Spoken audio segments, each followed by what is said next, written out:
The Samsung Galaxy S24 Ultra is definitely one of the best smartphones on the market right now, no doubt about that. You get incredible performance with the Snapdragon 8 Gen 3 chip, plenty of RAM and storage, a hopping 200MP camera, 2 telephoto lenses for 3x and 5x optical zoom, S Pen integration, and more. It's certainly an impressive package, but it's not perfect. In fact, some weaknesses could be improved in the next version, the Galaxy S25 Ultra. Here's what I hope to see next year. The Galaxy S24 Ultra uses the same design as the S23 Ultra, which used the same design as the S22 Ultra. Simply put, the Galaxy S24 Ultra's design is a bit tired these days. Not that there is anything wrong with the overall design, but it's just getting a little stale and boring. This isn't just a Samsung issue, to be fair, it also applies to Google, Apple, and even OnePlus at this point. However, that doesn't give Samsung a pass. It would be great to see a new design show up for the Galaxy S25 series, including the S25 Ultra. We're at the point where the Galaxy S series is due for a design refresh. The rumor mill hasn't indicated whether that design refresh will actually happen next year, but I certainly hope so. Samsung offered 2 RAM options with the Galaxy S21 Ultra, giving users the choice of 12GB or 16GB RAM, depending on the amount of storage. However, Samsung removed that 16GB option with the Galaxy S22 Ultra, and it has yet to return. Though 12GB RAM is still plenty, it would be nice to see the return of 16GB RAM with the highest storage, 1TB, for those who really want it. Especially considering the Ultra's starting price, it would be a nice perk to keep it as future-proof as possible. And consider this, the OnePlus 12 is cheaper than the Galaxy S24 Ultra, yet you can get that phone with 16GB RAM.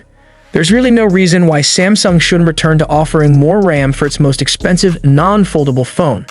One of the most puzzling choices with the S24 Ultra is Samsung's handling of the telephoto lenses in the quad camera system. While the Samsung Galaxy S23 Ultra had a 10MP periscope telephoto capable of 10x optical zoom, Samsung changed that on the S24 Ultra to a 50MP periscope telephoto with only 5x optical zoom. Granted, the 50MP resolution means it can capture higher resolutions zoomed-in shots with 10x optical quality cropping. The 10x optical zoom was a huge selling point for the S23 Ultra, so it's odd that Samsung decided to nick that off the list. Having 5x optical zoom doesn't look quite as impressive on paper, especially when most of the competition does the same thing. The S24 Ultra's 5x telephoto camera is very good, but the shift from 10x to 5x remains an odd choice. Hopefully, the Galaxy S25 Ultra brings back the 10x optical zoom with more megapixels and a larger sensor. While we're on the subject, it would also be nice to see Samsung bump up the megapixels on the ultra-wide camera too for higher resolution and detail. One of the big advantages that most Android phones have over iPhones, even with the change to USB-C, is that they can charge faster. Samsung could also improve in that department. For example, the OnePlus 12, a flagship phone for 2024, has 80W or 100W fast wired charging, depending on the region you're in. Still, even if you're in the US and have the slower charging speed, 80W is still pretty damn fast. With the OnePlus 12, you can go from a completely dead battery to full in about 30 minutes. On the other hand, the Samsung Galaxy S24 Ultra is still capped at 45W fast wired charging.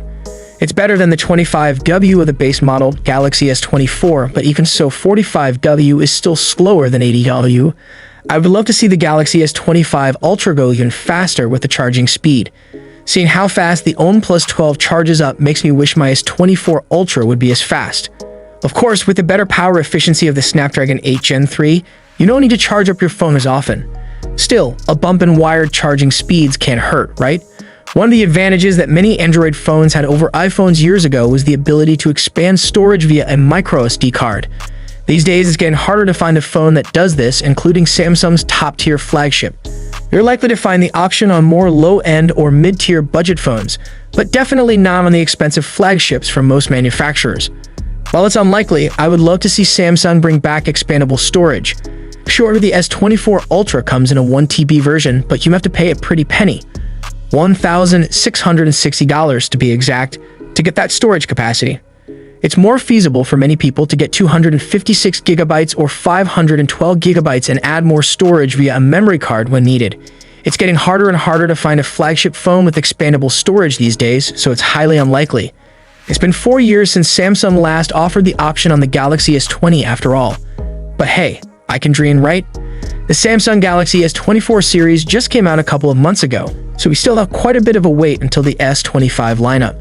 While the S24 Ultra is one of the best premium Android phones available right now, it still has room for improvement. After all, with such a high starting price, these aren't very big asks. Finally, what are your thoughts about it? You let us know in the comments section. Hope you liked and subscribed to this channel. I will see you in next one.